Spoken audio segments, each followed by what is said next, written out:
He was just a single dad trying to keep his daughter warm, but when he gave his only jacket to a stranger shivering at a bus stop, he had no idea he was handing it to a lonely billionaire who would change his world forever. Before we dive in, hit that subscribe button and drop a comment. Where in the world are you watching from? The rain fell not in drops, but in gray, weary sheets, blurring the edges of the city into a watercolor of smudged headlights and dripping awnings.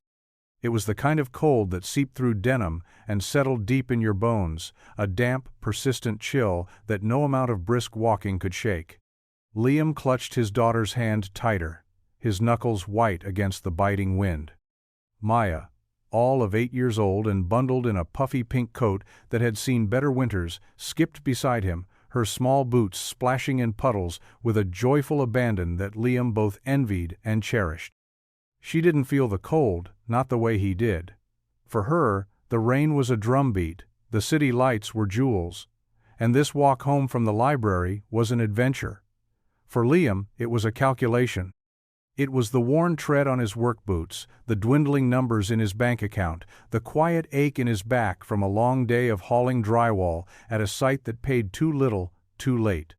He pulled the collar of his thin flannel-lined jacket closer, the fabric damp and offering little defense against the relentless drizzle. It was his only real jacket, the one he wore for everything from work to weekend errands, its faded brown canvas, a map of past struggles, a faint paint smudge on the sleeve, a small tear near the pocket he kept meaning to patch. They were almost at their corner, the one with the flickering street lamp and the bus stop shelter whose plexiglass was so scratched it looked like frozen rain, when Maya pointed. "Daddy, look at that lady." Liam followed her gaze. A woman stood alone under the shelter, but she wasn't inside it. She was pressed against the outer wall, as if trying to become one with the grimy glass, her arms wrapped tightly around herself. She wore a simple, elegant black dress, the kind that was utterly wrong for this weather, for this part of town, for this Tuesday evening. It was a dress meant for quiet restaurants with linen tablecloths, not for a bus stop in a downpour. Her hair, a dark curtain of silk, was plastered to her temples, and her shoulders trembled with a violence that was impossible to ignore. She wasn't just cold, she was freezing. A solitary figure caught in a storm she hadn't prepared for. People hurried past, heads down, umbrellas tilted like shields, each person locked in their own world of hurry and home. But Maya had stopped, and so Liam stopped too. He watched the woman for a moment, the way she clenched her jaw, the way her eyes, wide and stunningly blue, stared at nothing. There was a raw vulnerability in her stillness that went beyond the cold. It was the look of someone who had been left behind. He knew that look. He'd seen it in the mirror for months after his wife was gone. Without a second thought, without a single calculation, Liam unzipped his jacket. The gesture was so instinctive, so immediate, that Liam didn't even register the decision until the cold hit his own back like a slap. The rain, which had been a nuisance through the jacket, was now a direct assault, soaking through his thin, long-sleeved shirt in seconds. He shivered, a deep, involuntary tremor, but his eyes stayed on the woman. Maya watched him, her own small face a mixture of confusion and a quiet, innate understanding that this was what her father did. This was who he was. He walked toward the bus stop, the worn jacket held out in front of him like an offering. The woman didn't seem to notice him at first, her focus still lost somewhere in the gray expanse of the street. "Excuse me," Liam said, his voice quiet but steady enough to cut through the drumming of the rain. She flinched, her head snapping toward him. Her eyes, which he now saw were the color of a stormy sea, widened with a flash of alarm, the kind of reflexive fear a person learns in a city that isn't always kind. She took a half-step back, her posture tensing, ready to run. He saw the flicker of panic and immediately stopped, holding his hands up slightly, the jacket still dangling from one. "I'm not," he started, then paused, trying to find the right words. "You just look cold. Really cold." He held the jacket out a little farther. "Here, take it." She stared at the jacket, then at his face, then back at the jacket. The alarm in her eyes slowly receded, replaced by a profound, disorienting confusion. She seemed to be trying to process the gesture, to find the angle, the catch, the price tag that had to be attached. In her world, nothing was ever given without an expectation of return. I can't," she stammered, her voice a low, rough whisper, hoarse from the cold. "You'll be freezing," he offered a small, tired smile. "I'm tougher than I look. Besides, my daughter and I are just around the corner. You look like you've got a longer wait." He glanced at Maya, who was now standing a few feet behind him, a small, solemn guardian in a bright pink coat. The woman followed his gaze, and her expression softened almost imperceptibly as she took in the sight of the little girl. The fear was gone now, replaced by a fragile curiosity. "Please," Liam said again, his voice gentle but firm. "It's just a jacket." He stepped forward, and this time she didn't move away. He carefully draped the jacket over her trembling shoulders. It was oversized on her, the worn canvas swallowing her delicate frame, but the effect was immediate. The violent shivering subsided into a less frantic tremor. The fabric, still holding the faint warmth of his own body, was a small shield against the hostile air. He could smell the faint, expensive scent of her perfume, something like rain and night-blooming flowers, a scent that didn't belong on this gritty street corner. For a moment, they just stood there, the rain soaking his hair and running in rivulets down his face, the sound of the city, a distant hum around them. She clutched the lapels of the jacket, her long, pale fingers wrapping around the worn fabric, as if it were a lifeline. Isabella felt the warmth first, a dull, spreading heat that seemed to coax the ice from her bones. It wasn't just the physical warmth of the jacket, it was the impossible, unearned kindness of the gesture that stunned her into silence. She clutched the thick, worn fabric, the scent of rain, sawdust, and something uniquely, honestly male filling her senses. It was a scent of a life lived, of hard work and tired evenings, a scent so foreign to her own sterile world of glass towers and curated air that it was almost intoxicating. She looked up at the man, really looked at him for the first time. His face was angular, with a strong jaw shadowed by a day's worth of stubble. His hair, dark and soaked, was plastered to his forehead, and his eyes, a deep, steady brown, held a quiet weariness that she recognized, though she knew their weariness came from entirely different worlds. He was shivering now, his thin gray shirt clinging to his frame, but he stood as if he didn't feel it, his focus entirely on her. "Thank you," she finally managed to say, the words feeling small and inadequate. He just nodded, a small, almost imperceptible dip of his chin. He wasn't looking for thanks.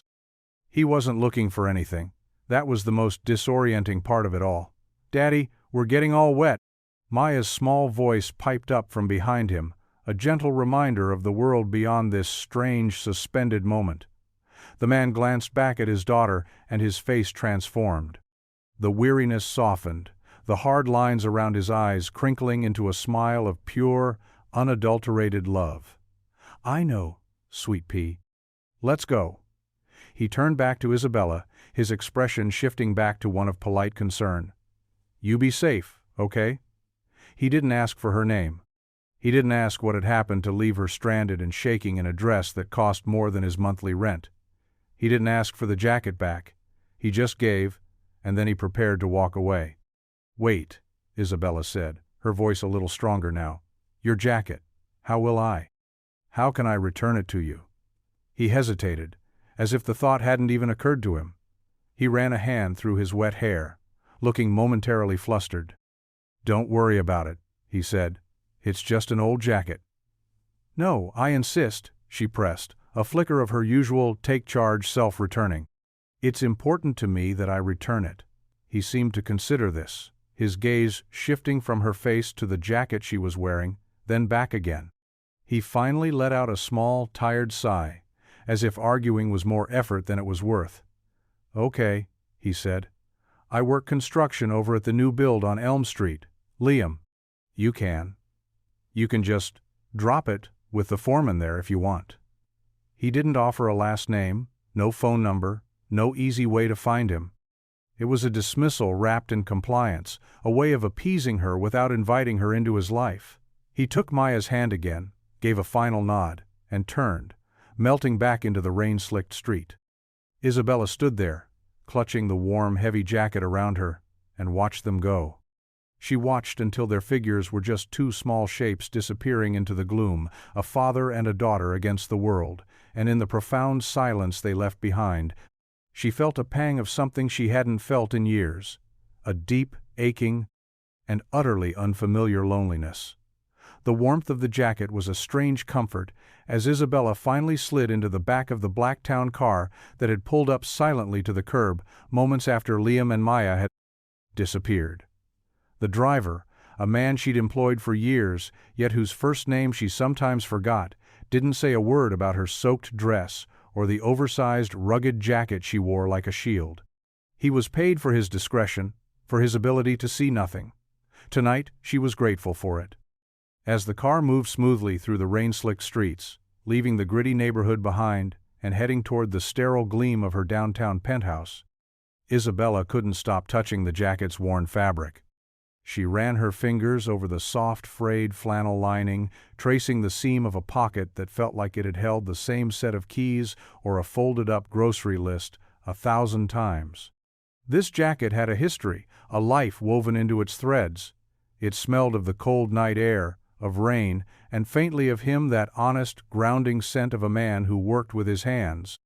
She pulled her phone from her clutch, the screen glowing with a dozen missed calls from her board chairman and a string of texts from her assistant, all marked with the red exclamation point of urgency. The messages were about quarterly reports, a merger that was hitting a snag, a press leak she was supposed to contain. It was her world, the one she had meticulously built, the one she had sacrificed everything for, and tonight it felt 1,000,000 miles away. She ignored the notifications and instead typed Elm Street construction site into the search bar. A map bloomed on the screen, a small red pin marking a location just a few miles from where she'd been standing, yet a universe away from where she was now. Liam. He'd given her his name, but nothing else. He hadn't wanted to be found. He had simply seen a person in need and acted. The sheer, uncalculated purity of it was what she couldn't get her head around. In her world, every act of kindness was a transaction, a networking opportunity, a carefully placed chess move. A favor given was a favor owed. But he hadn't wanted a favor. He had wanted her to be warm. The car pulled into the private underground garage of her building. The air was dry, climate-controlled, and silent. She stepped out, the jacket still wrapped around her, and walked toward the elevator. As the polished steel doors slid shut, she caught her reflection, a woman in a $1,000 dress and a borrowed, grease-stained jacket, looking more lost than she had while shivering in the rain. She held the fabric to her face, closed her eyes, and for the first time in a very, very long time, she felt the sting of tears.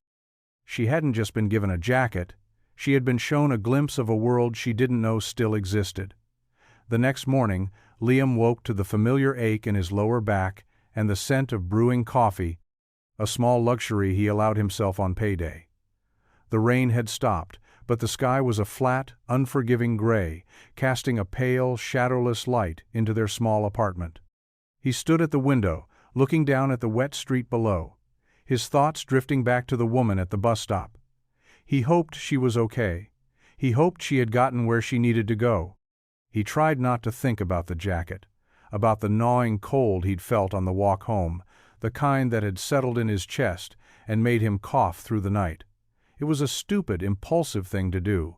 He had a daughter to think about, a job that required him to be healthy. He couldn't afford to get sick over a stranger. But then he remembered the look in her eyes, not just cold, but lost. Utterly and completely lost. And he knew he would do it again. "Daddy, can I have the swirly cereal today?" Maya's voice, bright and full of morning hope, pulled him from his thoughts. He turned and smiled, the worry on his face melting away instantly. "The swirly cereal it is, my queen." The apartment was small. The furniture, a collection of second-hand finds and pieces they'd had since before his wife Sarah had passed. Every corner held a memory: the scuff on the wall where Maya had crashed her tricycle, the bookshelf Sarah had painted a cheerful yellow, now filled with Maya's colorful drawings and well-loved storybooks. It was a life built on love, but held together with fraying threads. The landlord had already sent 2 notices about the rent, and the pile of bills on the counter seemed to grow overnight. Liam pushed the thoughts away. Today was a work day. He had to focus. He packed Maya's lunch: a sandwich, an apple, and a cookie he'd saved for her, and walked her to school, his hands shoved deep in the pockets of his thin hoodie, the wind cutting right through it. At the construction site, the air was thick with the smell of wet concrete and sawdust. His foreman, a burly man named Sal, gave him a once-over as he arrived. "Where's your jacket, Liam? You'll freeze your butt off." "Left it at home." Liam lied, grabbing his hard hat. He couldn't explain the truth without sounding like an idiot or a saint, and he was neither. He was just a man who knew what it felt like to be alone in a storm. He worked all day, his muscles protesting, his mind a million miles away. He kept glancing toward the site entrance, a knot of something he couldn't name tightening in his stomach every time a car pulled up. He told himself he didn't expect her to come. People like her, with her expensive dress and her air of quiet tragedy, didn't wander onto construction sites. She'd probably thrown the jacket away. And yet, he couldn't shake the image of her face, the feeling of her hand as he'd wrapped the jacket around her. It was a connection, however brief, that felt more real than anything he'd experienced in a long, long time. Isabella spent the morning in a state of suspended animation. She sat in her penthouse, the city sprawling beneath her like a map of a kingdom she no longer wanted to rule, and held the jacket in her lap. She had canceled her morning meetings, ignored the frantic calls, and told her assistant she was unreachable. For the first time in her career, she had simply stopped. The jacket was an anchor to a different reality. She examined it closely, her fingers tracing the mended tear near the cuff. A testament to a life where things were fixed, not replaced. The label was so faded it was illegible, but the fabric was soft from 1,000 washes. It was a garment of pure utility, yet it held more character than anything in her own walk-in closet, a sterile museum of designer labels and fabrics that had never known a single drop of rain. She couldn't just send a courier to the construction site. That felt cheap, transactional. It would turn his act of pure kindness into an errand, a task to be checked off a list. No, she had to go herself. The thought was both terrifying and exhilarating. Her life was a fortress of control, every moment scheduled, every interaction managed. To walk onto a construction site, unannounced and out of place, was to surrender that control completely. She changed out of her silk pajamas and stood in front of her closet, a vast expanse of blacks, grays, and navy blues. Nothing seemed right. Everything she owned was a costume, a uniform for the role of Isabella Thorne, the formidable CEO of Thorne Industries. Finally, she pulled out a pair of simple black trousers, a soft cashmere sweater, and a pair of flat, practical boots she hadn't worn in years. She looked at her reflection and saw a Strangiera woman stripped of her usual armor. She had the jacket dry cleaned. The man at the high-end establishment had looked at it with thinly veiled disdain, his eyes flicking from the worn canvas to her expensive watch. "An unusual piece, Ms. Thorne," he'd said. "It's important," was all she'd replied.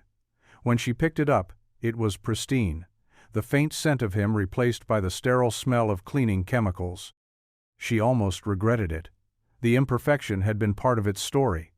With the clean, neatly folded jacket in a simple paper bag, she got into her Carnot, the chauffeured town car, but her own private vehicle, a sleek but understated sedan she kept for the rare moments she wanted to feel anonymous.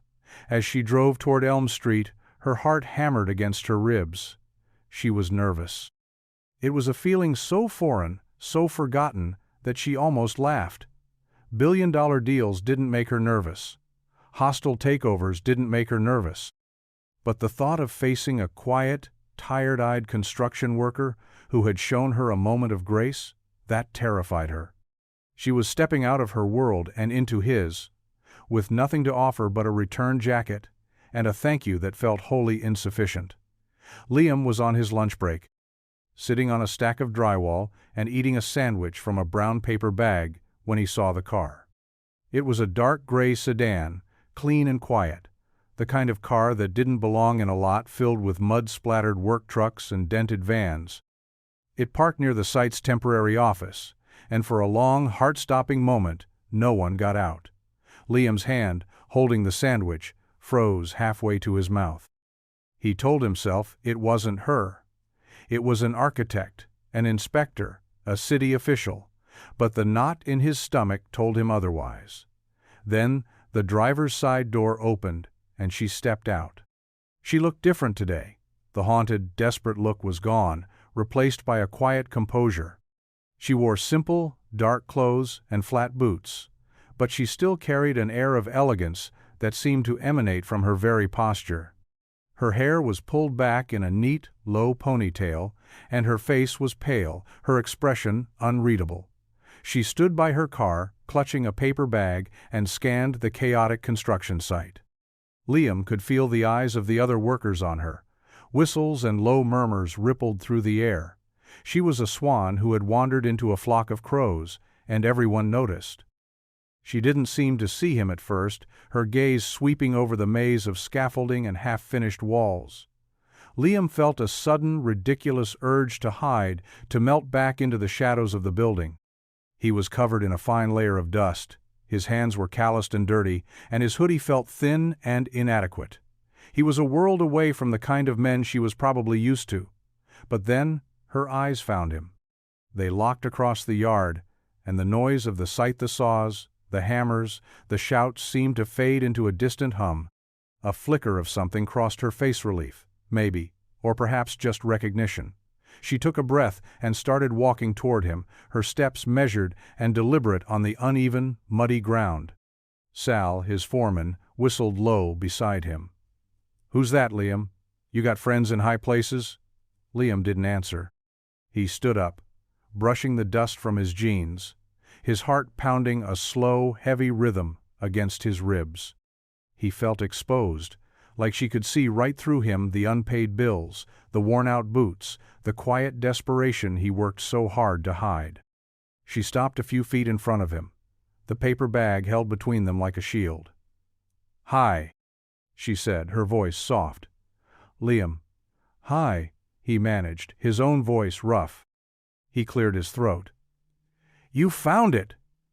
"You made it easy," she replied, though they both knew that wasn't true. She held out the bag. "I wanted to return this, and to say thank you properly this time." He took the bag, the paper crinkling in his grip.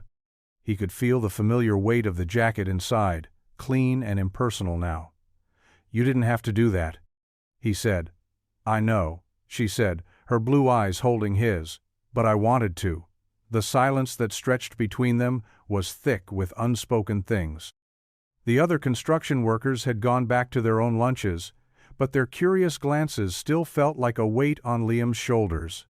He was acutely aware of the chasm between them, her clean, expensive boots on the muddy ground, his dust-covered clothes, the sleek sedan parked next to his rust-pocked truck. It was a visual reminder of two worlds colliding, and he wasn't sure he belonged in the intersection. "I'm Isabella," she said finally, as if realizing she'd never given him her name. "Liam," he repeated, though she already knew. He clutched the bag, not knowing what else to do with his hands. "Well, thanks for bringing it back. You really didn't need to." He was trying to give her an out, a polite end to the conversation, so she could retreat to her world and he could retreat to his. It was safer that way. But she didn't take it. Instead, she gestured vaguely at the sandwich he'd abandoned. "I'm sorry, am I interrupting your lunch?" "No, it's fine," he said, though his appetite had vanished. "You saved me from a pretty boring sandwich, to be honest." A small smile touched her lips, the first genuine one he'd seen. It transformed her face, softening the elegant, reserved lines and letting a flicker of warmth through. "I know the feeling," she said. "I think my last 3 meals have been catered and served on bone china, and I couldn't tell you what any of them were. The comment was casual, but it hung in the air. Another small, gleaming piece of a life he couldn't imagine. He didn't know how to respond to that, so he just nodded. He should say goodbye. He should thank her again and walk away. But he was rooted to the spot, held there by the quiet intensity of her gaze. She wasn't looking at him with pity or curiosity or any of the other things he might have expected. She was looking at him with something that felt dangerously like recognition. "The little girl with you last night," she said, her voice softer. "Your daughter?" "Yeah," Liam said, a wave of protectiveness washing over him. "That's Maya." "She's beautiful," Isabella said simply. "She has your eyes." "She has her mother's spirit," he corrected, the words slipping out before he could stop them. He rarely talked about Sarah to anyone, let alone a stranger. Isabella's expression softened with a deep, immediate empathy. "I'm sorry," she said, and he could tell she meant it. The air shifted. This was no longer about a jacket. It was about something deeper, something far more complicated. "Look," Liam said, needing to regain his footing, to put the walls back up. "I appreciate you coming all the way down here. But I've got to get back to work." "Of course," she said, her composure returning. She took a small step back. I wanted to ask if I could do something to repay you, for your kindness. A meal, or—" He cut her off, his tone a little sharper than he intended. "It wasn't a transaction. I don't need to be repaid." Her face fell slightly, and he immediately felt a pang of guilt. He hadn't meant to be harsh. "I just mean," he added, softening his voice, "it was just a jacket, that's all." She nodded, though he could see the disappointment in her eyes. "Okay, Liam." She turned to leave, and he felt a sudden, sharp pang of regret. He had pushed her away, just like he pushed everyone away. It was his default setting, his shield against getting hurt again. But as he watched her walk back toward her car, he knew that letting her go was a mistake. "Wait," he called out, the word leaving his mouth before his brain could veto it. Isabella stopped, her hand on the car door, and turned back to him, her expression hopeful but guarded. Liam's heart was pounding. He was stepping off a ledge, and he didn't know if there was anything below to catch him. He walked toward her, the paper bag with the jacket still clutched in his hand. I was out of line," he said, his voice low. "I'm sorry. I'm not used to people offering." She gave a small, understanding nod. "And I'm not used to people giving without wanting something in return." "I think we're both a little out of our element." He managed a faint smile. "Yeah, you could say that." He looked down at the bag, then back at her. The idea was crazy. It made no sense. But the thought of her driving away, of this strange, fragile connection dissolving back into nothing, felt worse. "My daughter and I," he started, the words feeling clumsy. "We have this tradition. Hot chocolate at this little diner down the street on Fridays. It's nothing fancy, but she loves it." He took a breath. "If you really want to do something, you could. You could let me buy you a cup, to say thanks for bringing the jacket back." He waited for her to politely decline, to make an excuse about a meeting or a prior engagement. A woman like her didn't spend her Friday afternoons in a greasy spoon diner with a construction worker. But her face broke into a real, radiant smile, a smile that lit up her entire being and made his breath catch in his chest. "I'd like that very much, Liam," she said, her voice full of a warmth that had been missing before. "What time?" 5? He suggested, still slightly stunned that she had agreed. "I pick Maya up from her after-school program then." 5 it is, she said. She gave him the name of the diner, a place called The Corner Booth, and a small, almost shy wave before getting into her car. Liam stood in the muddy lot and watched her drive away, the low hum of her engine a stark contrast to the rattling trucks around him. He looked down at the jacket in the bag, then back at the empty space where her car had been. He had no idea what he had just done. He had invited a mystery into his life, a woman from a world he didn't understand. It was reckless. It was illogical. and for the first time in a very long time, it felt like hope. The rest of the week passed in a blur of dust and routine, but for Liam, something had fundamentally shifted. The gray, monotonous rhythm of his days was now punctuated by a single, shining point on the horizon: Friday at 5. He found himself thinking about her at odd moments, while measuring a 2x4, while eating his lunch, while lying in bed at night staring at the ceiling. He replayed their brief conversations, dissecting her words, the look in her eyes, the small, sad smile that seemed to hint at a story she wasn't telling. He knew he was being a fool. A woman like that, with her quiet elegance and her expensive car, was just passing through. She was a tourist in his world, and this hot chocolate was likely just a polite, charitable gesture, a way to close the loop on her debt of kindness before she disappeared for good. He tried to convince himself that's all it was, that he should expect nothing more. But his heart, a stubborn and foolish organ, refused to listen. On Friday morning, he woke up with a knot of nervous energy in his stomach. He picked out his best shirta dark blue button-down that wasn't faded or stained and spent a little too long trying to tame his hair in the mirror. Maya noticed immediately. "You're wearing your fancy shirt, Daddy," she said. Her head tilted as she ate her swirly cereal. "Is today a special day?" "Nope," he said a little too quickly, "just felt like it." She gave him a knowing look, the kind of look that said she was 8, not stupid, but she didn't press. At work, the day dragged on endlessly. Every hammer blow, every shout, every minute felt like an eternity. He was clumsy, distracted, his mind already at the corner booth. When the clock finally hit 4:30, he practically ran to his truck, his heart pounding a nervous, excited rhythm. He picked up Maya from her after-school program, a noisy, cheerful room in the basement of the local community center. She ran into his arms, her face bright with a day's worth of stories. "Guess what, Daddy? We made macaroni necklaces." "That's amazing, sweet pea," he said, his eyes scanning her face, his love for her, a fierce, protective anchor in the swirling sea of his own uncertainty. As they drove toward the diner, he prepped her, his voice a little tight. "Hey, you remember the lady from the other night? The one I gave my jacket to?" Maya nodded. "The cold lady. Yeah, well, she might be at the diner.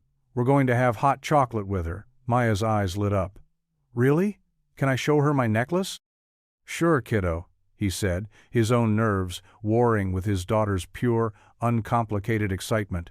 He parked the truck, took a deep breath, and opened the door. The moment was here, and he had no idea if he was walking toward a simple cup of hot chocolate or a new kind of heartbreak. The corner booth was exactly as its name implied.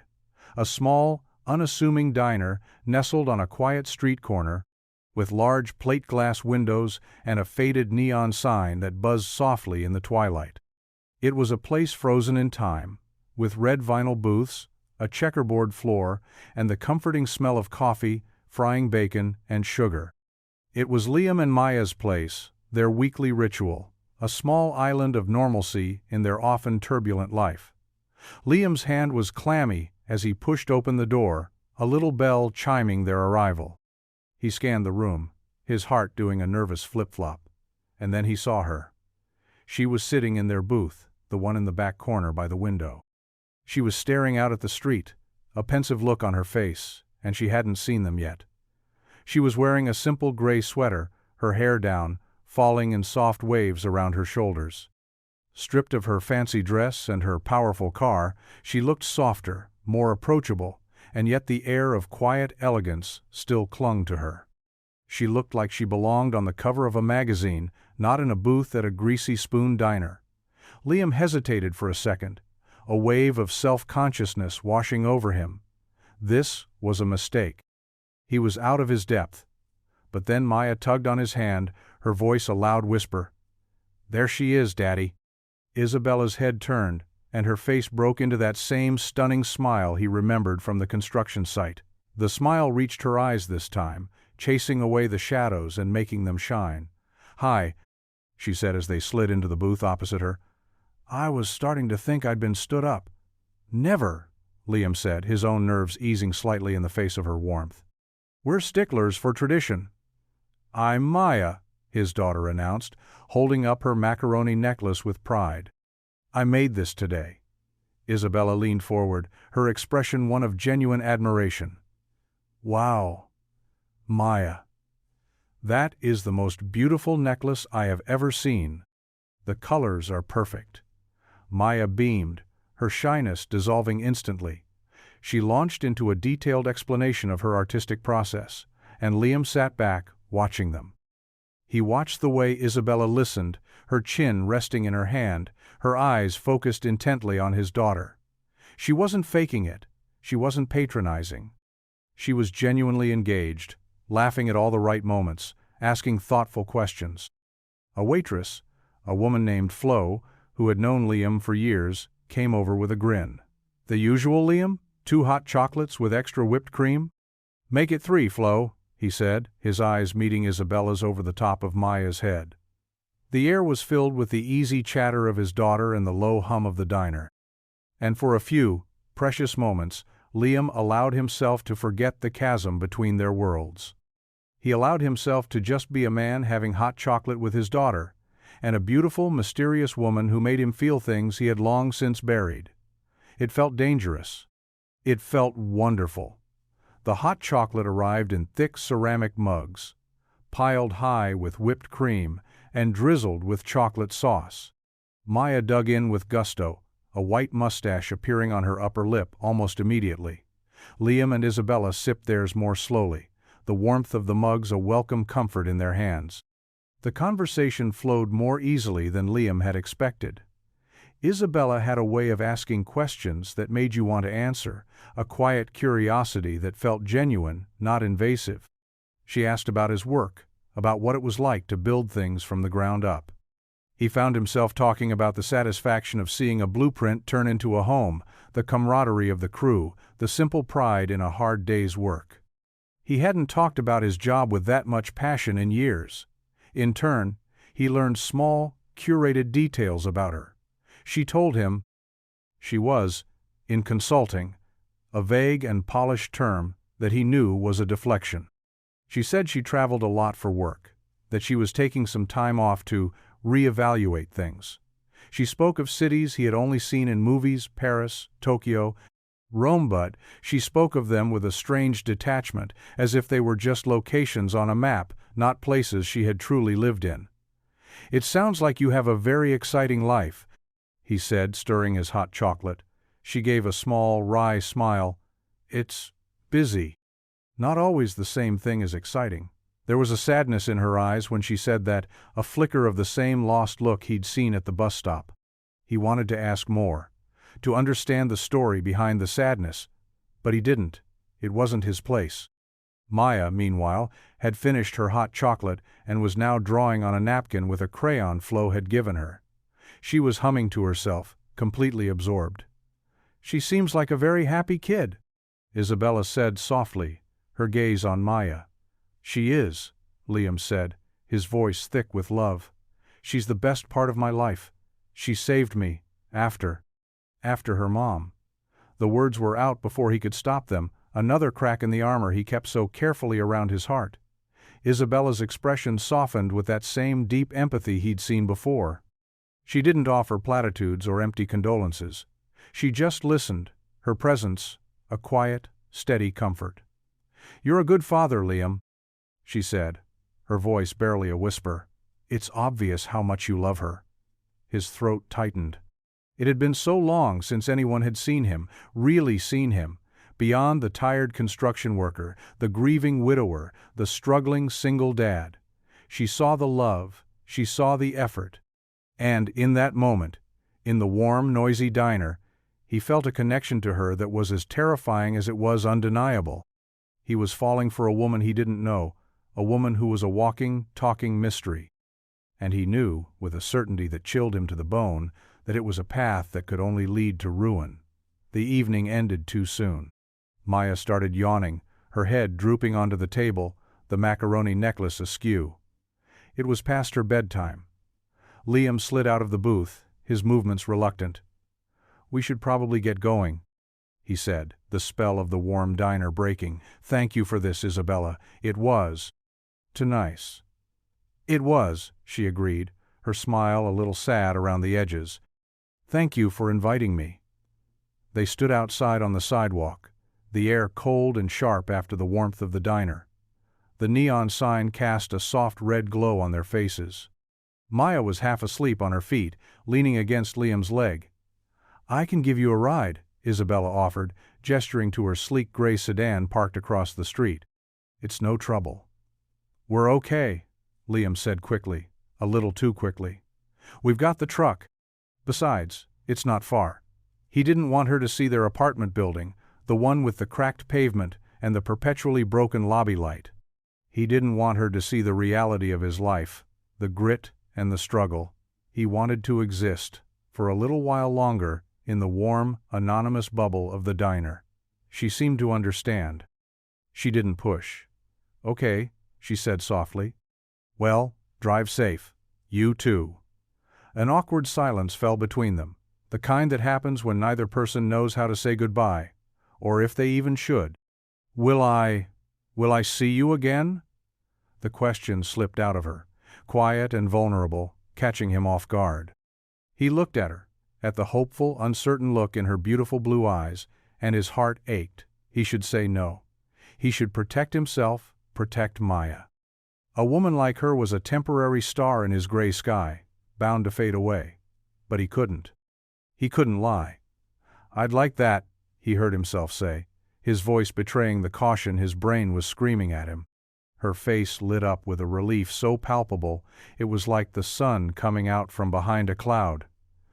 "Good," she said, a real, genuine grin spreading across her face. "I'd like that too."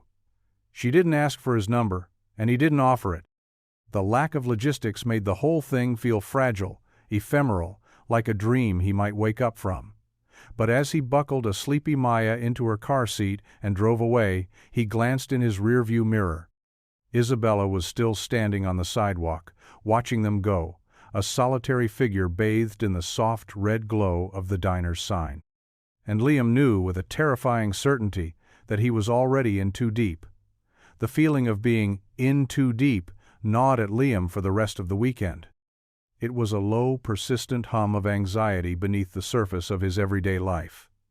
On Saturday, as he and Maya built a wobbly fortress out of couch cushions and blankets, he found his mind drifting to Isabella. He wondered where she was, what she was doing.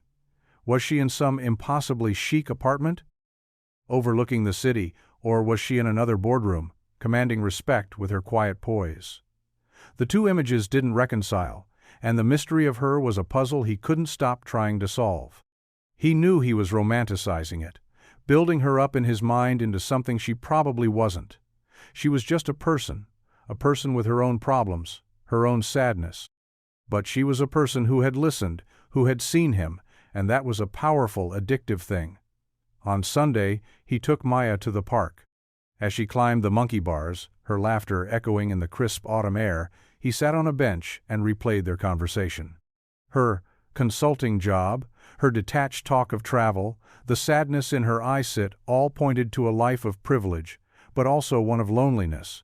He felt a strange, protective urge, a desire to shield her from whatever it was that made her look so lost. It was a ridiculous notion. A woman like her didn't need his protection. But the feeling persisted. He was falling for the idea of her, for the mystery of her, and he knew it was a dangerous game. He had nothing to offer her. His life was a constant struggle, a tightrope walk over a chasm of debt and uncertainty. His world was small, confined to the construction site, their tiny apartment, and these precious, fleeting moments with his daughter. Her world was vast, unknown, and likely filled with people and things he couldn't even imagine. To invite her into his life felt like inviting a storm into a house made of cards. And yet, the thought of not seeing her again was a physical ache in his chest. On Monday, he found an excuse. It was flimsy, transparent, but it was the best he could come up with. He had left his favorite coffee mug at the diner on Friday. It was a Leahy's favorite mug, was sitting on his kitchen counter, chipped and stained, but it was an excuse to go back, to see if she might be there, to leave a note with Flo, anything.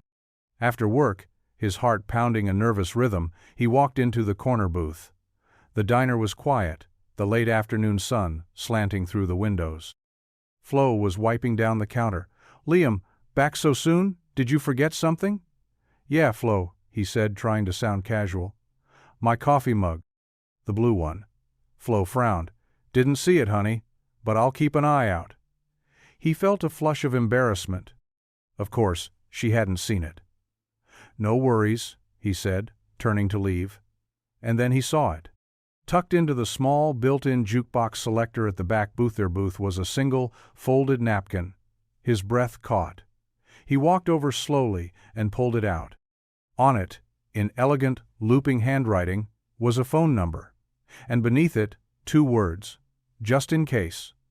Liam stared at the phone number, on the napkin, for what felt like an eternity. It was a simple string of digits, but it felt like a key, a dare, a promise. It was an invitation, a bridge between their 2 disparate worlds, and he had no idea if he was brave enough to cross it. He stood in the quiet diner, the scent of old coffee and lingering hope in the air, and a war raged within him. His head, the logical, protective part of him, screamed at him to throw the napkin away. It told him that this was a fantasy, a fleeting moment of connection with someone who would inevitably disappear, leaving him and Maya to pick up the pieces. A woman with a car like that, and a past she was so vague about, was not looking for a life with a struggling construction worker. She was a tourist, and he was just a temporary distraction. But his heart, that stubborn, foolish organ that had been dormant for so long, whispered something else. It whispered of the kindness in her eyes, the genuine laughter, the way she had looked at Maya with such tenderness. It reminded him of the profound loneliness he had felt before she appeared, a loneliness he hadn't even been fully aware of until she had briefly dispelled it. He folded the napkin carefully, as if it were a precious artifact, and tucked it into the pocket of his jeans. He didn't know what he was going to do, but he knew he couldn't throw it away. That night, after Maya was asleep, he sat on his worn-out couch in the dim light of the living room, the napkin on the coffee table in front of him. The apartment was quiet, the only sound the faint hum of the refrigerator. He picked up his phone a dozen times, his thumb hovering over the numbers. What would he even say? "Hi, it's the construction worker you felt sorry for?" No. He had no game, no charm, no witty lines. He only had his own raw, unvarnished truth, and he wasn't sure that was something she wanted. The fear of rejection was a cold, heavy weight in his chest. But the fear of regret, of letting this slip away without even trying, was heavier. He thought of Sarah, of her constant refrain. "You miss 100% of the shots you don't take, Liam." She had been the brave one, the one who had always pushed him to take a chance. He took a deep, shuddering breath, picked up the phone one last time, and dialed the number before he could talk himself out of it. The phone rang once, twice. His heart hammered against his ribs. He was about to hang up, to retreat back into the safety of his solitude, when she answered. "Hello?" Her voice was soft, questioning, and instantly recognizable. All the speeches he had rehearsed in his head vanished. He was left with nothing but a single, honest word. "Hi," he said, his own voice barely a whisper. "It's Liam." There was a pause on the other end of the line, and for a heart-stopping second he thought she was going to hang up. But then he heard her let out a soft breath, a sound of pure, unadulterated relief. "Liam," she said, her voice full of a warmth that traveled through the phone and settled right in his chest. "I was hoping you'd call." The conversation that followed was both awkward and surprisingly easy. They didn't talk about anything important, not really. They talked about their days, about the weather, about a funny thing Maya had said. It was the kind of small talk that fills the spaces between people who are trying to get to know each other, a delicate dance of questions and answers. And yet, beneath the surface of the mundane conversation, something deeper was happening. Liam found himself relaxing, the tension in his shoulders easing with every minute that passed. He was just talking to Isabella, a woman with a kind voice and a gentle laugh. He wasn't talking to a mystery, or a symbol of a world he couldn't reach. He was just talking to her. He learned that she was staying in a small rented house on the other side of town, a place she described as aggressively beige. He learned that she was a terrible cook, that she had once tried to make toast and had set off the smoke alarm. He learned that she loved old black and white movies and the smell of rain on hot pavement. They were small, insignificant details, but they were humanizing. They were cracks in the polished, elegant facade she presented to the world, glimpses of the real person underneath. At one point, Maya stirred in her sleep, and Liam went to check on her. When he came back to the phone, he said, "Sorry, just had to re-tuck the monster in." "She's not a monster," Isabella said softly. "She's a miracle." The sincerity in her voice caught him off guard. "Yeah," he said, his own voice thick with emotion. "She is." The conversation wound down naturally, a slow, reluctant tapering off. Neither of them wanted to be the first to say goodbye. "I should let you get some sleep," she said finally. "You have to be up early for work."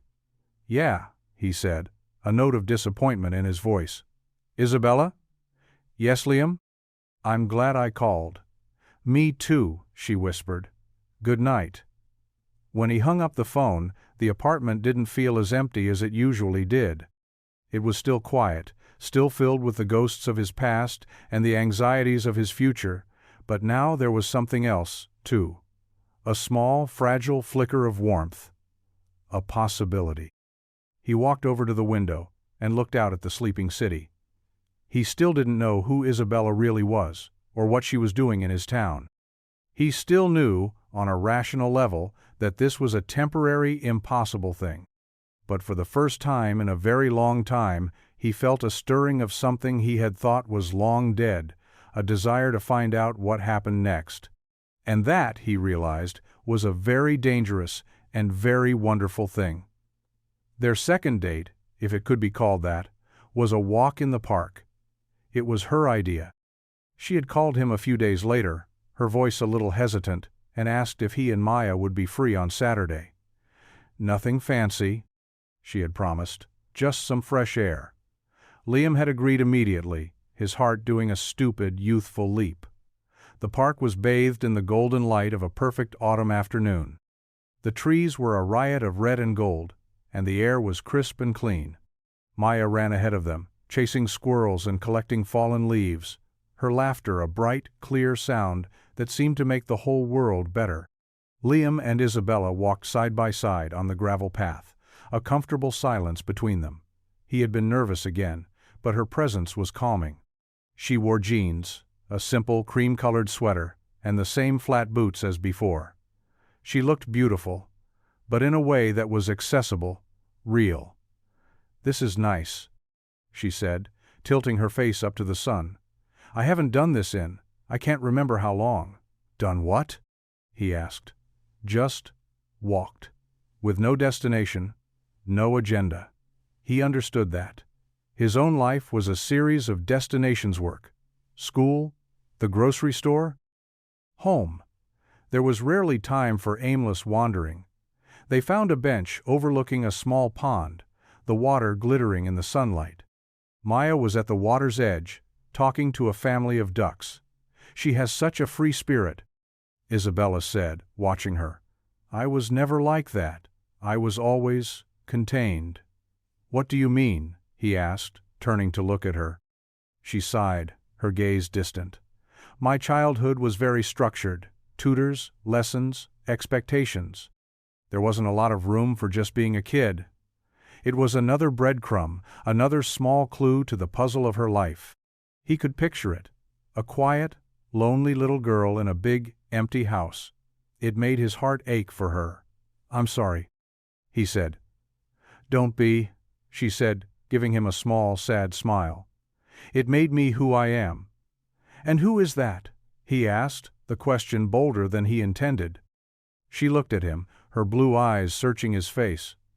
"I'm still trying to figure that out," she said, her voice so quiet he could barely hear it. The honesty of her admission was a punch to the gut. Here was this beautiful, poised, elegant woman, and she was just as lost as he was. Maybe they weren't from such different worlds after all.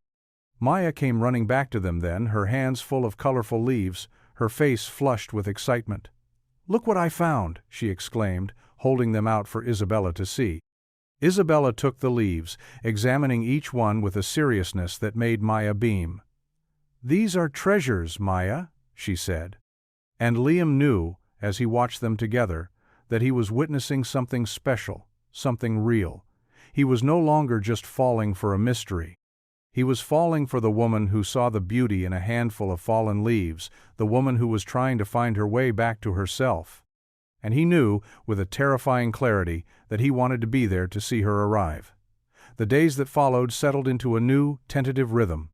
They didn't see each other every day, but the connection was there, a steady, humming bass line beneath the noise of their lives. They talked on the phone most nights, their conversations growing longer, more personal. He told her about Sarah, about their whirlwind romance, about the devastating emptiness she had left behind. He told her about his struggles, about the constant fear of not being enough for Maya. He had never been so vulnerable with anyone, but with Isabella, it felt safe. She, in turn, shared more of herself. She spoke of a childhood spent in boarding schools, of parents who were more like business partners, of a life where love was conditional, tied to achievement and success. She never gave specifics, never mentioned names or companies, but he could read between the lines. He could feel the weight of the gilded cage she had escaped from. One evening, she called him, her voice tight with a frustration he hadn't heard before. "I can't figure out my stupid thermostat," she said. "It's freezing in here and I think I've made it worse." "What's it doing?" he asked, a smile in his voice. "It's making a weird clicking sound, and the air coming out of the vents is colder than it is outside." He laughed. "Okay, stay put. I'm coming over." He found her in her aggressively beige rental house, wrapped in a blanket and staring at the thermostat as if it had personally betrayed her. The house was neat, impersonal, and sparsely decorated. It was a place to exist, not to live. He had the thermostat fixed in under 10 minutes, a loose wire, a simple fix. She watched him, her expression a mixture of awe and embarrassment. "How did you do that?" "I work with my hands," he said with a shrug. "Things just make sense to me."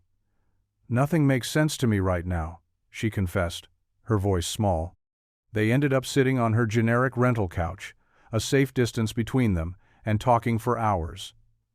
The air was thick with an unspoken attraction, a magnetic pull that was both thrilling and terrifying. He wanted to reach out, to touch her, to close the distance between them. But he didn't. It was too soon.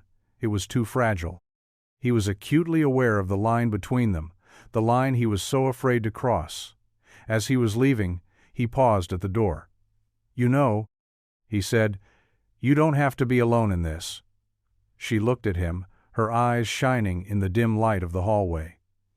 "I'm not," she whispered. "Not anymore." He walked back to his truck, his heart a wild, chaotic drum in his chest. This was no longer a crush, no longer a fantasy. This was real. He was falling in love with Isabella, and he knew, with a certainty that was both exhilarating and petrifying, that his life was never going to be the same. The fragile bubble of their burgeoning relationship was bound to pop. Liam knew it, on some deep, instinctual level. The real world, with its harsh realities and its cruel timing, was waiting just outside the frame. The first sign of trouble came on a Tuesday. He was at work, high up on the scaffolding, when his phone buzzed. It was a text from Isabella. "Something's come up. I have to go out of town for a few days." "I'm so sorry." A cold knot formed in his stomach. Out of town. Just like that. He texted back, trying to sound casual, unbothered. "Everything okay?" The reply took a long time to come. "It's complicated. I'll explain when I get back, I promise." But she didn't get back in a few days. A week passed, then 10 days. Her texts became less frequent, more vague. She was sorry. Things were taking longer than she expected. She missed him. Liam tried to be patient, to be understanding. He told himself that she had a life, a career, responsibilities he knew nothing about. But the silence was a breeding ground for his insecurities. The old, familiar voices started whispering in his head. She was gone for good. She had met someone else. She had realized that a relationship with a struggling construction worker was a dead end. He was a fool to have ever believed it could be anything more. He tried to hide his anxiety from Maya, but she was too perceptive. "Is Isabella mad at us, Daddy?" she asked one night at dinner, her voice small. "No, sweet pea," he said, forcing a smile. "She's just busy with work." But Maya's question was a dagger to his heart. He had let her get attached. He had let this woman into their small, fragile world, and now she was gone. He had been reckless, and Maya was the one who would pay the price. He threw himself into his work, taking on extra shifts, pushing his body to the point of exhaustion. It was the only way to quiet the noise in his head. He was tired, he was heartsick, and he was angry at her, for her silence, but mostly at himself, for his own foolish, hopeful heart. Then, one afternoon, as he was scrolling through the news on his phone during his lunch break, he saw it. The headline was a punch to the gut.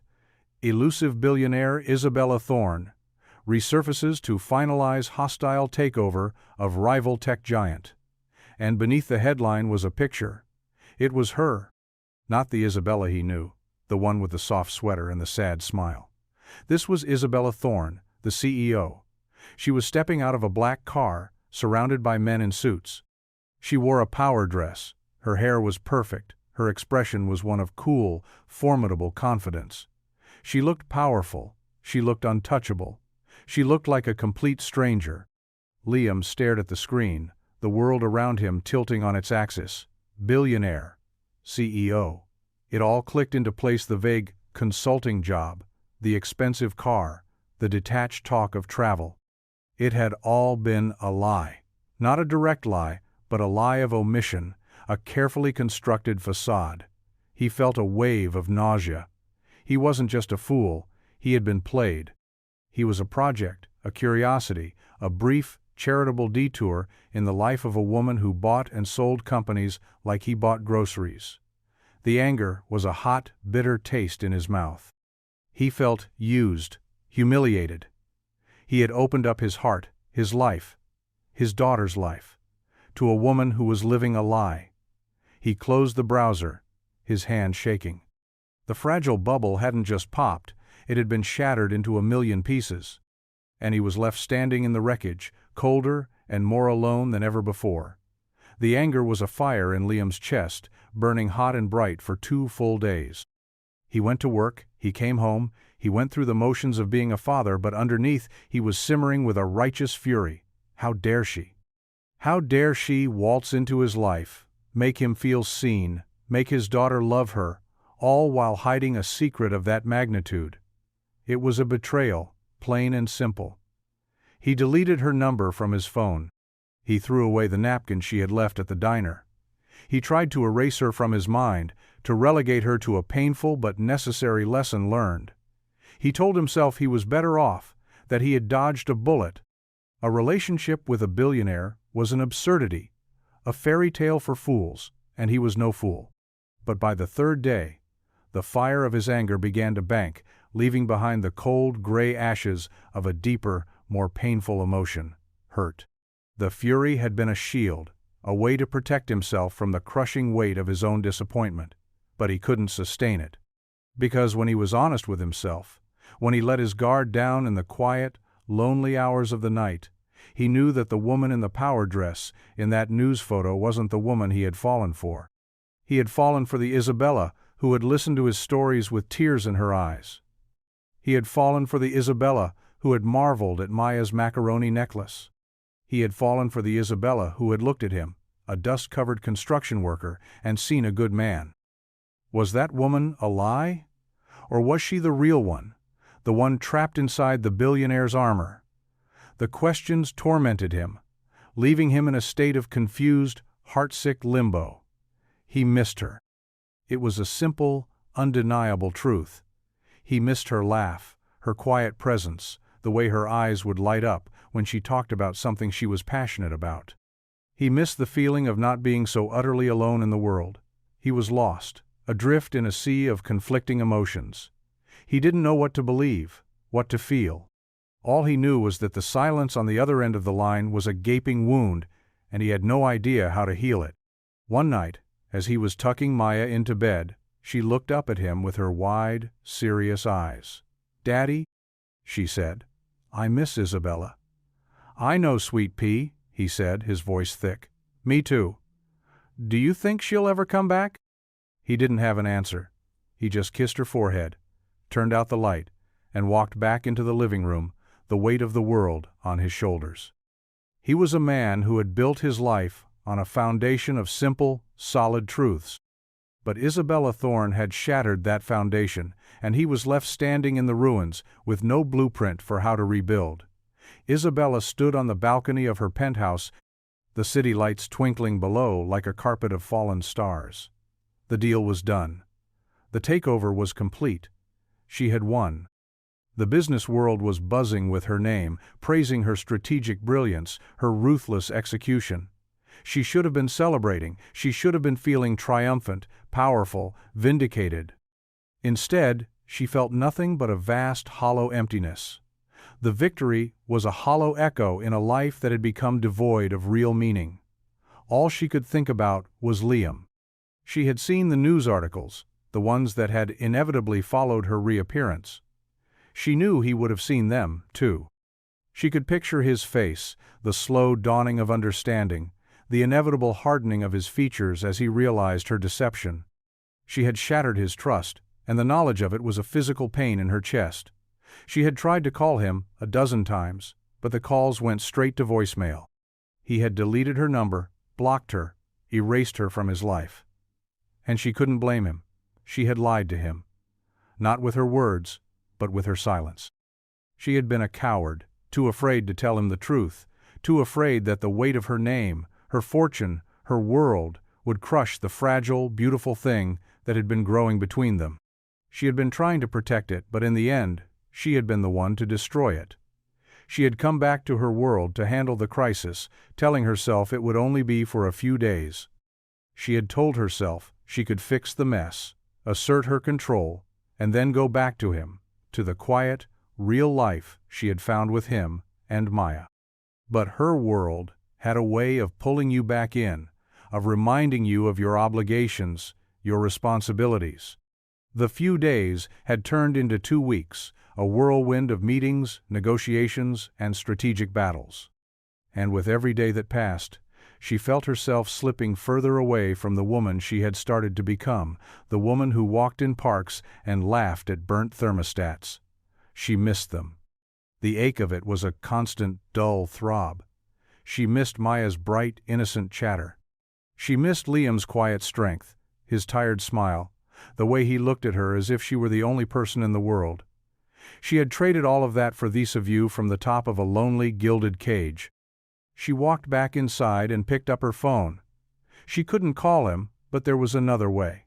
She opened a new browser, her fingers flying across the keyboard. She wasn't a CEO for nothing. She knew how to find people, how to get things done.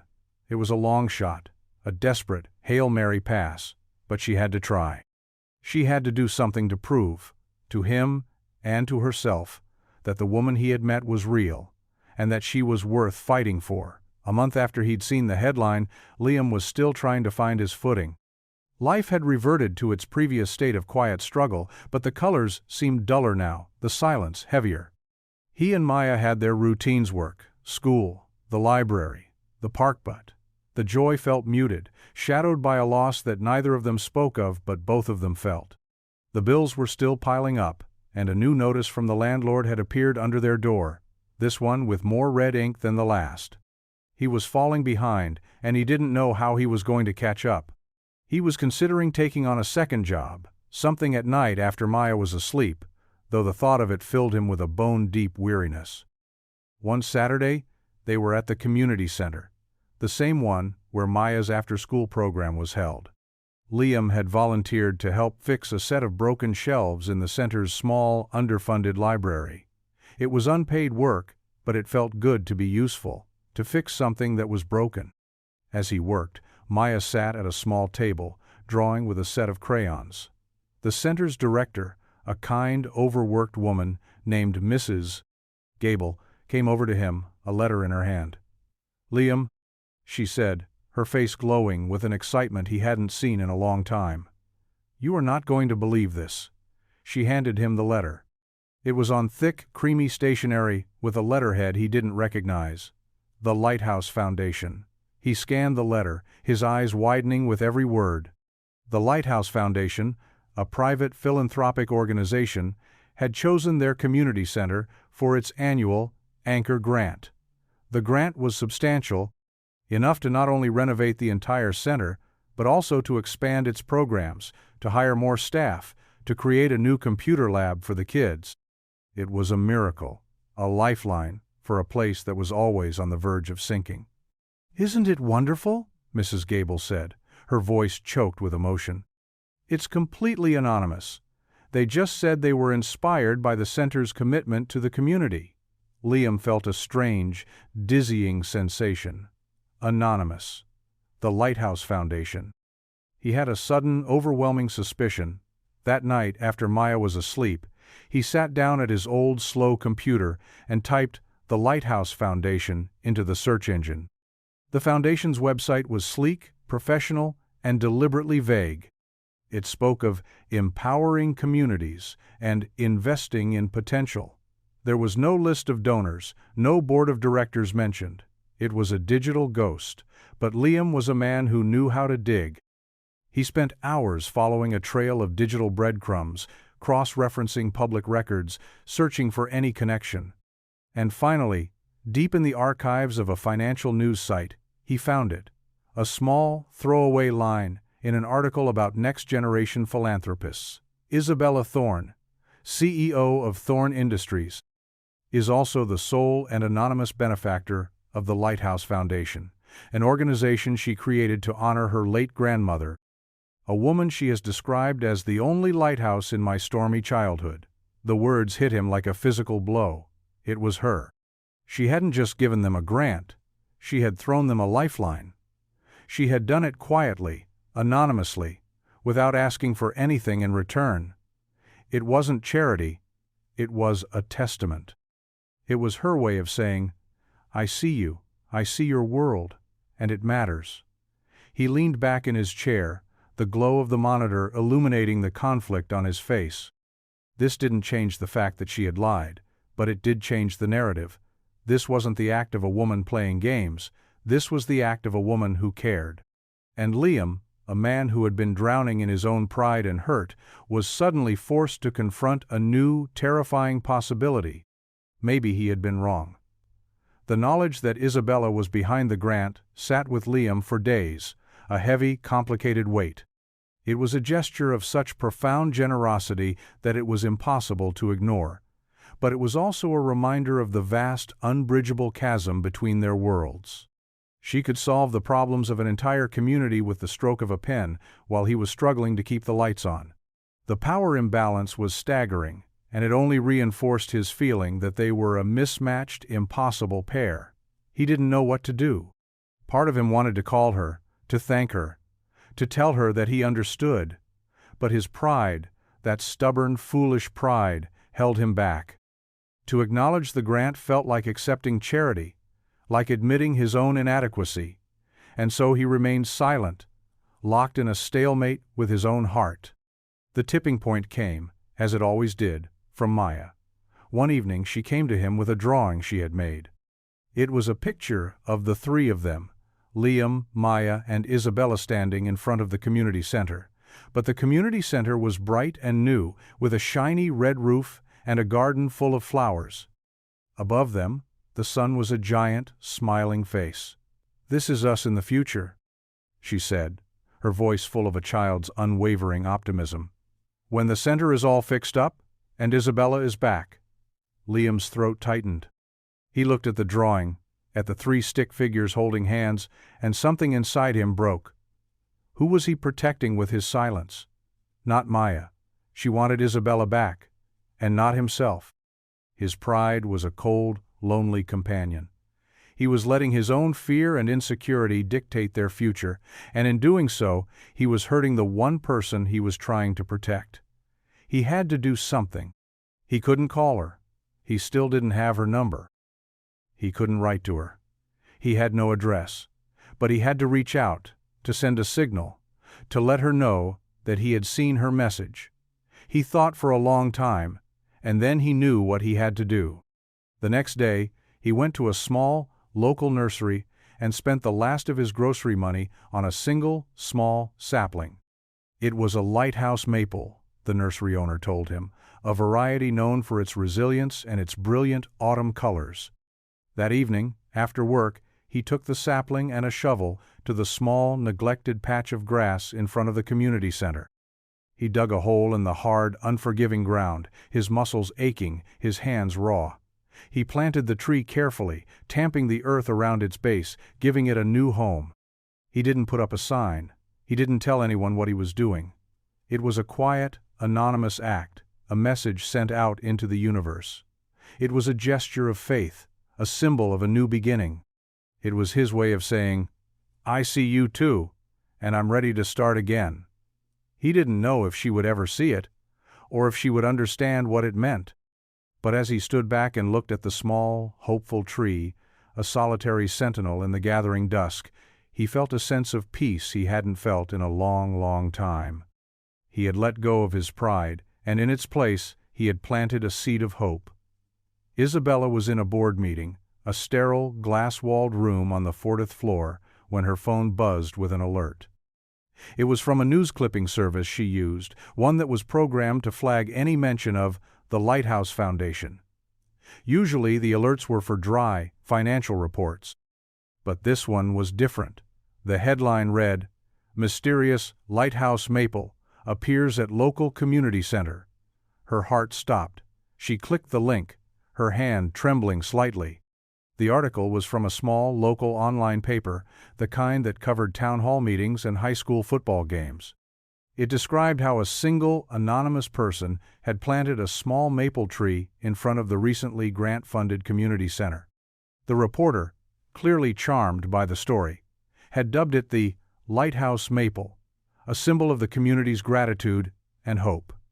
And there was a picture. It was a simple photo of a small, solitary tree, its leaves a brilliant crimson against the backdrop of the setting sun. There was nothing in the photo to connect it to Liam. No name, no face. But she knew. She knew it was him. It was his quiet, steady, understated way of speaking. He hadn't called. He hadn't written. He had planted a tree. It was a gesture so full of a hope, so profound, so deeply in character for the man she had fallen in love with, that it took her breath away. He had seen her message, and he had sent one back. He was ready. "Miss Thorne?" The voice of her chairman cut through her reverie. "Are you with us?" She looked up, her eyes scanning the faces around the table, the powerful, ambitious men and women who made up her world. They were waiting for her decision, for her strategic input. And in that moment, she felt a clarity she hadn't felt in her entire life. She stood up, her movements calm and deliberate. "Gentlemen, ladies," she said, her voice clear and strong. "I'm afraid I have to cut this meeting short. I have a tree to see." She didn't wait for their reaction. She walked out of the boardroom, leaving a stunned silence in her wake. She went back to her office, her mind racing. She had a choice to make. She could continue to live this life of power and influence and profound, aching loneliness. Or she could choose something else. She could choose the man who planted trees as a way of saying, "I love you." She could choose the little girl with the macaroni necklace. She could choose a life that was messy and complicated and real. It was the biggest risk she had ever taken, bigger than any hostile takeover, bigger than any billion-dollar deal. But for the first time in her life, she knew, with an absolute certainty, that it was a risk worth taking. She called her pilot. "Get the jet ready," she said. "I'm going home." Liam was working late, trying to finish a framing job before a storm rolled in, when a familiar gray sedan pulled up to the construction site. The sun had already set, and the site was cast in the harsh, artificial glow of the work lights. He paused, his hammer in his hand, and watched as Isabella got out of the car. She was wearing a simple trench coat, her hair pulled back, her face pale in the stark light. She looked tired, but she also looked determined. She walked toward him, her steps sure and steady on the uneven ground. She stopped a few feet away, the space between them charged with a year's worth of unspoken words. "You planted a tree," she said, her voice soft. "It was a nice tree," he replied, his own voice rough. "The article said it was a lighthouse maple," she said. A small, hopeful smile playing on her lips seemed appropriate. A long silence stretched between them, the only sound the distant hum of the city. "I'm sorry, Liam," she said finally, her voice thick with emotion. "For everything, for the lies, for the silence. I was a coward.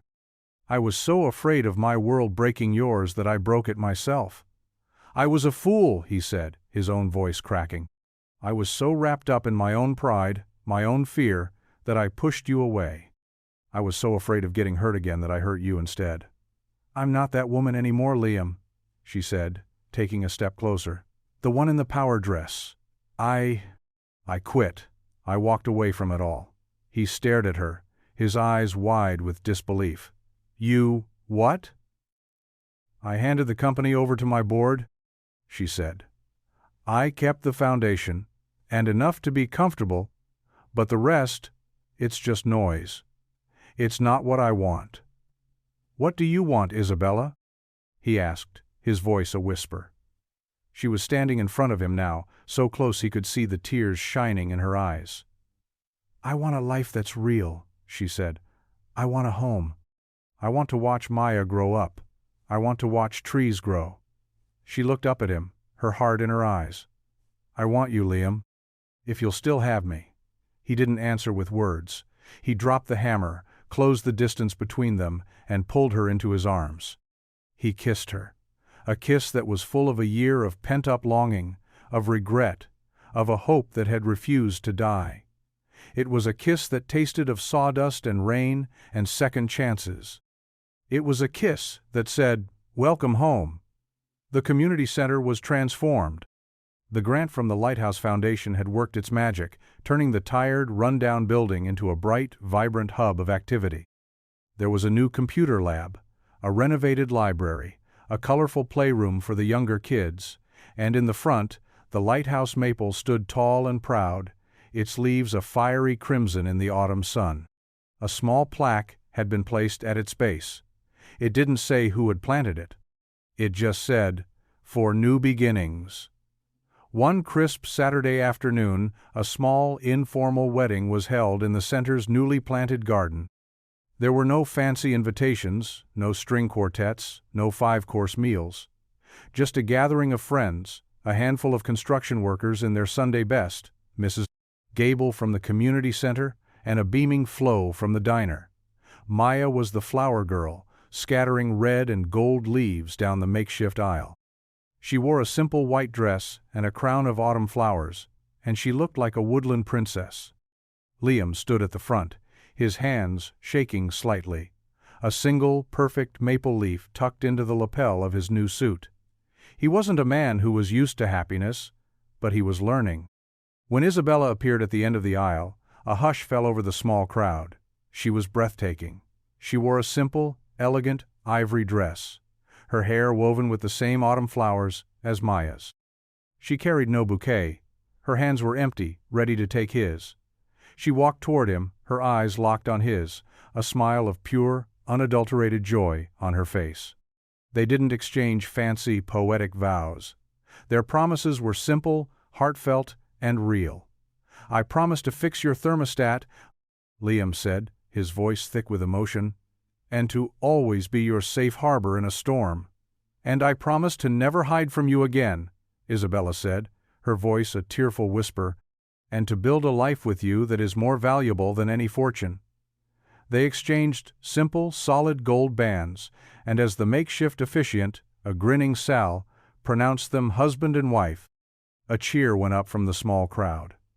Liam pulled Isabella into his arms, his heart overflowing with a love so profound, so unexpected, that it felt like a miracle. He was no longer just a construction worker, and she was no longer just a billionaire. They were a family. And as they stood in the golden light of that perfect autumn day, surrounded by the people they loved, they knew that they had found something far more precious than money or power. They had found their way home. Years later, a teenage Maya sat on the porch of their beautiful, comfortable, but not ostentatious home, a home that Liam had designed and built with his own 2 hands. She was telling the story, as she often did, to her younger brother, a little boy with his father's steady brown eyes and his mother's mischievous smile. "And so," she said, her voice full of the drama of a born storyteller, "Dad, who was just a regular construction worker, gave his only jacket to Mom, who was secretly a super-rich billionaire hiding from her old life." Her brother's eyes were wide. "For real?" "For real," Maya said with a grin. "And then he planted a tree, and she quit her job, and they fell in love and lived happily ever after." From the doorway, Liam and Isabella watched their children, their hands intertwined, their hearts full. Their life wasn't a fairy tale, not really. It was messy and complicated, and full of the everyday struggles and triumphs of any family. But it was a life built on a foundation of kindness, of trust, of a love that had been strong enough to bridge 2 different worlds. Liam looked at Isabella, at the woman who had traded boardrooms for bake sales, power suits for muddy boots. She was the most beautiful, the most brilliant, the most incredible person he had ever known. "Still think it was a good trade?" he asked, his voice a low, teasing rumble. She leaned her head on his shoulder, her eyes on their children. "It was the best deal I ever made," she said. And as the sun set, casting a warm, golden glow over their small, perfect world, they knew that true wealth wasn't measured in dollars or in assets. It was measured in the quiet moments, in the shared laughter, in the simple, profound joy of a family built on the radical, life-changing power of a single act of kindness on a rainy Tuesday evening. The jacket still hung in the back of their closet, a worn, faded reminder of the day their story began. It was just an old jacket, and it was everything.